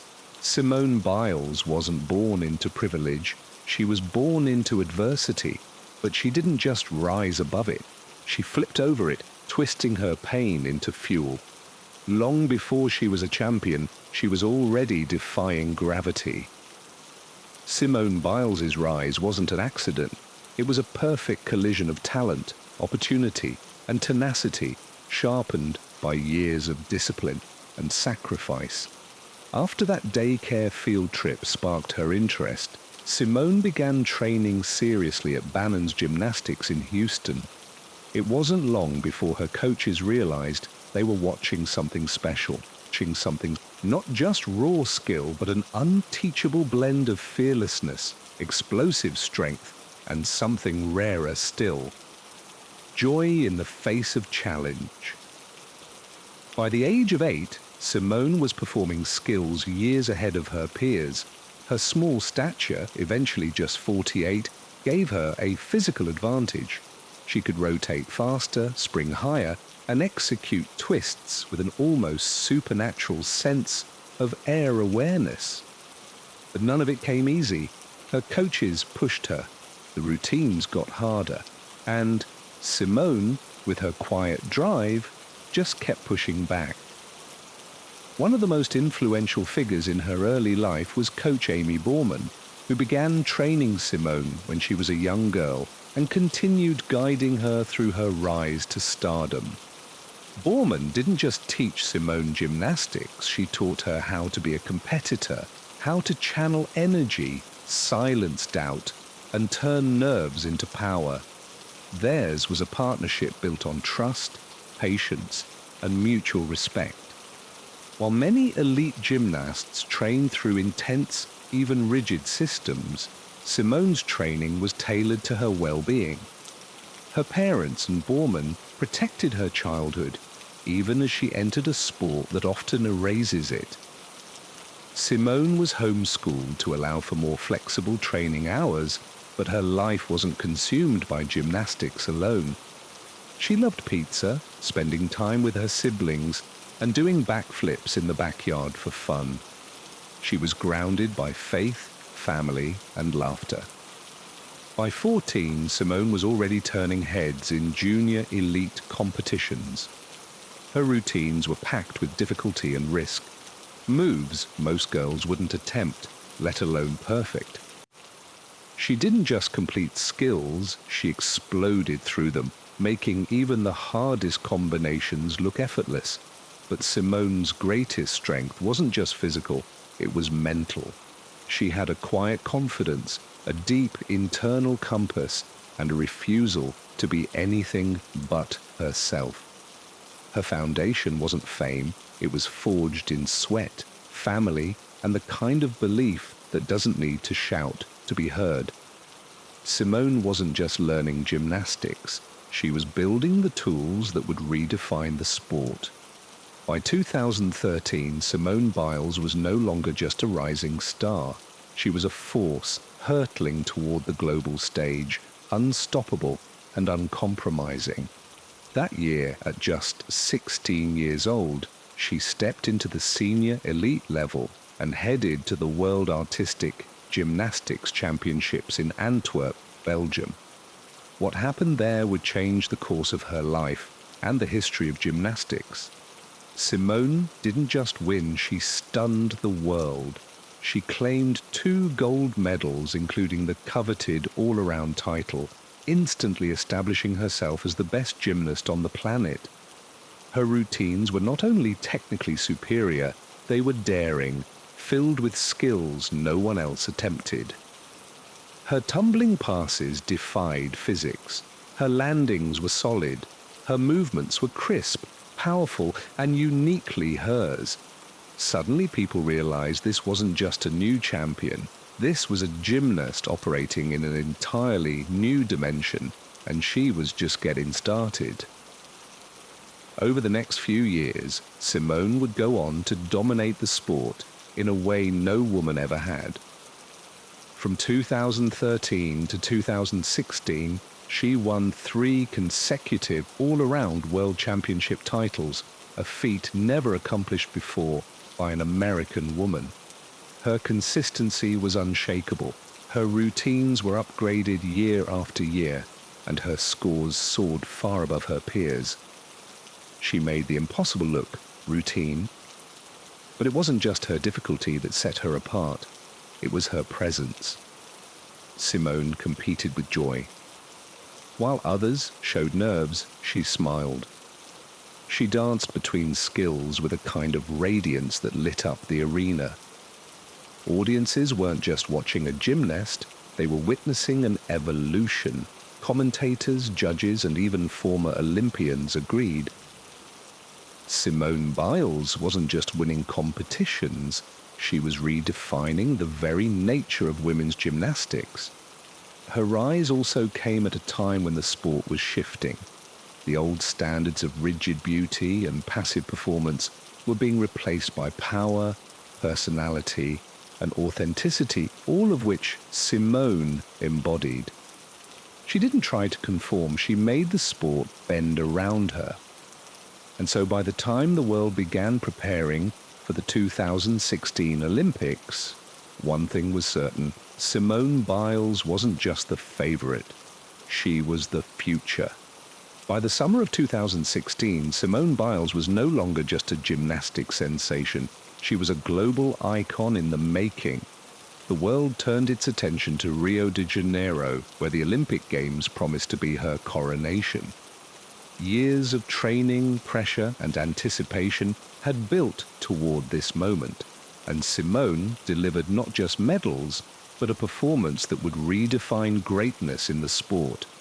She entered the competition with sky-high expectations and somehow soared even higher. Over the course of the Games, Simone captured 4 gold medals and 1 bronze, the most medals by an American gymnast at a single Olympics in over 30 years.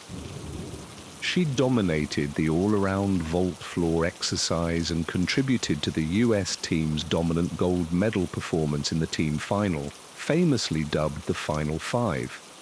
But it wasn't just what she won, it was how she won. Her routines included moves so difficult that the scoring system had to evolve to accommodate them. On vault, she launched into the air with such power that it looked as if gravity paused to admire her. On floor, her signature move, the Biles, a double layout with a half twist, became an instant classic. Her artistry met brute force in a way gymnastics had never fully seen before. Crowds roared, commentators searched for comparisons, but Simone Biles wasn't like anyone else. She was creating a new standard. Even fellow gymnasts watched in awe, not with envy, but with respect. They knew they were witnessing something rare, a complete gymnast in total command of her craft. And yet off the mat, Simone remained grounded. She shared goofy selfies with teammates, laughed through press conferences, and gave credit to her coaches, her parents, and her faith. She wasn't just a competitor, she was a role model. Her success in Rio wasn't just historic, it was transformative. It shifted public perception of what women athletes could be: powerful, joyous, unapologetically dominant. She became the first woman of color to win Olympic all-around gold for the US, breaking barriers not just in skill but in visibility and representation.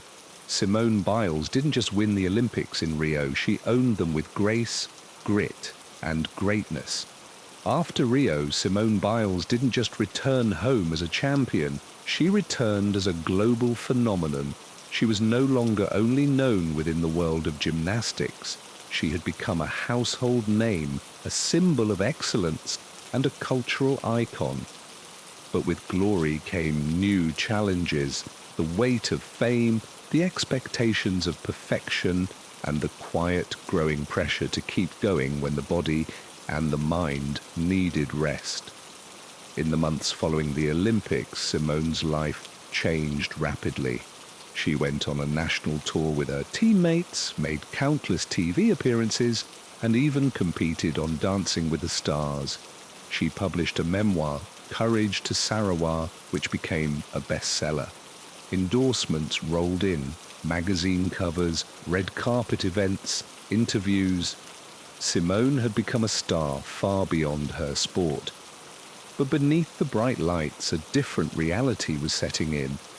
For the first time in years, Simone was off the competition floor. And with that pause came reflection. Who was she outside of gymnastics? What did she want now that she had achieved everything the sport could offer? The pressure didn't disappear, it evolved. Now every move she made was scrutinized, every comeback questioned. Every competition came with the unspoken expectation: Simone Biles must win. But Simone is not built for complacency.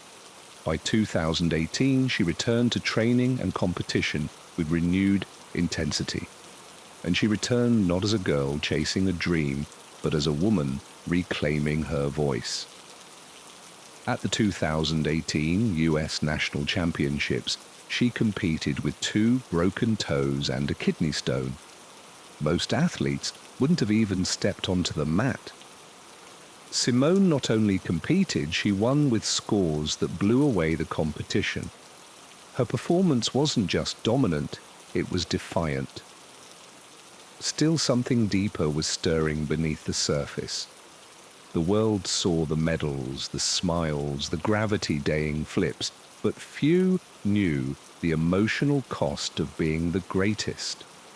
The trauma of the sport's dark underbelly was beginning to surface, and Simone, more than anyone, was feeling the burden of carrying both the sport's future and its painful past. The time after Rio wasn't just about sustaining greatness, it was about surviving it. And in that space between triumph and truth, Simone Biles began to discover a different kind of strength, one rooted not in performance, but in vulnerability. For all her athletic power, Simone Biles's most courageous moment didn't happen on a balance beam or beneath the Olympic rings. It happened with a microphone in front of the world when she chose to speak the truth, not about medals, but about trauma. In 2018, Simone Biles revealed that she was one of the hundreds of gymnasts abused by former USA gymnastics doctor Larry Nassar, a man who had preyed on athletes for decades under the guise of medical care. Simone's decision to speak out wasn't easy. She was by then the face of the sport, the brightest star in an organization now deeply tarnished. But she refused to stay silent. In a statement posted online, she wrote, "I am not afraid to tell my story anymore. It was more than a confession, it was a declaration. She wasn't just standing up for herself. She was standing up for all the girls who had been hurt, silenced, and ignored. She demanded accountability, not just from Nassar, but from USA Gymnastics and the US Olympic Committee, which had enabled his abuse through negligence and cover-ups. In doing so, Simone transformed from champion to changemaker. Her courage resonated far beyond the gym. Survivors around the world saw their own pain reflected in her voice. Fellow athletes rallied behind her. Lawmakers began to investigate, and the image of Simone testifying before Congress in 2021, tearful yet composed, became an indelible moment in American sports history. But even as she fought for justice, Simone kept training. She continued to dominate competitions, all while carrying the weight of a broken system on her shoulders. Her performance became about more than gold. It was now about healing, resistance, and truth. Simone redefined strength not as stoicism, but as honesty. She showed that the greatest athletes aren't those who never struggle, they're the ones who rise anyway. She blurred the line between hero and human, proving you can be both. Through her voice, Simone did what even her most difficult vaults couldn't. She shattered the silence, and in that silence, a new definition of power emerged, one that didn't need applause to matter. She wasn't just flipping through the air anymore, she was changing the ground beneath us. When the Tokyo Olympics finally arrived in 2021, delayed a year by the global pandemic, Simone Biles stood as the undisputed face of the Games. The world expected dominance, another sweep of golds, and more physics-defying feats. But instead, Simone gave us something far more important, a lesson in courage that had nothing to do with medals. In the middle of the team competition, after a shaky vault, Simone withdrew. At first, the announcement stunned the world. Then came the explanation. She was experiencing a condition gymnasts dread, the twisties. It's a mental block where the body and brain lose synchronization mid-air. For an average person, it's hard to grasp. For a gymnast performing flips and twists 10 feet above the ground, it's a matter of life and death. Suddenly, the strongest athlete in the world had said the unthinkable. I need to step back, and she did. Her decision sent shockwaves across the Olympic stage.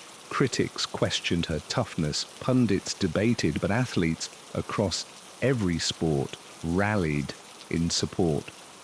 They knew the cost. They understood the courage it takes to say, "Not today." Simone didn't disappear after withdrawing. She showed up every day in the arena, cheering for her teammates, supporting them, smiling, crying. She became a beacon, not just of what it means to compete, but what it means to be human under pressure. Days later, she returned for one final event, the balance beam final, and performed a simplified routine, earning a bronze medal. But the real triumph wasn't on the podium. It was in her choice to protect her mental health in front of the entire world. Simona flipped the script on what strength means. In a culture obsessed with pushing through pain, she offered a different model. Wisdom, self-awareness, and radical vulnerability. She reminded us that even the most decorated athletes are not machines. They're people, people with limits, trauma, and needs, and that recognizing those limits isn't weakness, it's the deepest form of strength. In Tokyo, Simone didn't win 4 gold medals, but she gave something far more lasting. She gave permission to pause, to protect oneself, and to choose well-being over expectation. After Tokyo, many wondered if Simone Biles would ever return to competition. She had already transcended the sport, not just as the most decorated gymnast in history, but as a symbol of resilience and honesty. But Simone wasn't finished, not with gymnastics and not with her own story. For over a year, she stepped back from the competitive world. She focused on healing mentally, emotionally, physically. She went to therapy. She spoke at mental health events. She inspired athletes across disciplines to reevaluate what winning really means. And in 2023, quietly but powerfully, she made her return. When Simone walked back into the arena at the US Classic in August 2023, it felt less like a comeback and more like a homecoming. She wasn't trying to prove anything. She wasn't chasing medals. She was doing it on her terms. And still, she dominated in that meet and later at the 2023 US Gymnastics Championships. Simone not only won, she stunned the world again with her athletic evolution. She debuted new routines.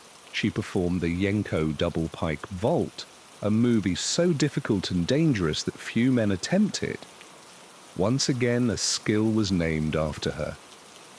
Once again, Simone had pushed the boundaries of what the human body can do. But this version of Simone was different. There was more laughter, more stillness, more choice. She was no longer just the greatest of all time. She was a woman in control of her narrative, deciding when to perform, how to perform, and why. Off the mat, her life flourished too. In 2023, she married NFL safety Jonathan Owens in a private ceremony, later celebrated with a grand destination wedding. She spoke openly about love, joy, and the challenges of balancing elite sport with normal life. Her relationship became another symbol, not of perfection, but of grounding, of being seen and supported beyond the spotlight. Simone's return wasn't about reclaiming titles, it was about reclaiming herself. And in doing so, she redefined what longevity looks like in a sport notorious for burning out young athletes. She didn't come back as the girl who had something to prove. She came back as the woman who had already proven everything and still chose to rise. Simone Biles is by every measurable standard the most decorated gymnast in history. With over 30 world and Olympic medals, including 4 skills named after her, she has redefined the limits of the sport, not just by winning, but by reshaping what greatness means. And yet her true legacy extends far beyond the medals, the routines, or even the accolades. Simone Biles has changed the culture of gymnastics. Before her, power was admired, but artistry was favored. After her, the standard shifted. She made it impossible to ignore that strength, difficulty, and confidence are just as beautiful as grace. She didn't just raise the bar, she launched it into the air, spun around it twice, and landed with a smile. And then she asked, "What's next?" She has become a blueprint, not just for gymnasts, but for athletes across every sport. Her advocacy for mental health, athlete safety, and self-worth has inspired a movement. She showed that stepping away is not failure, that protecting your peace is a radical act of self-respect, and that even in silence, you can speak volumes. Young gymnasts now grow up not just admiring Simone's skill, but emulating her strength of character. She has shown them that it's okay to say no, to ask for help, to define success for yourself. In a world that demands constant performance, she offered something braver, authenticity, and she's still going. Whether she continues to compete through another Olympic cycle or chooses a different path, her mark on gymnastics and on society is permanent. Museums are displaying her leotards, books are being written about her, and children across the world are learning to cartwheel because they saw her do it. Simone Biles isn't just the best gymnast the world has ever seen. She's a cultural shift wrapped in muscle and movement, a story of resilience, honesty, and quiet revolution. Her life proves that strength isn't measured by how much you carry, but by knowing when to set it down. That excellence means nothing without integrity, and that the most powerful flips are the ones that bring you back to yourself. Simone's story isn't finished, but even now, mid-vault, mid-flight, her legacy is already landing exactly where it belongs, in the hearts of those she's lifted just by being herself.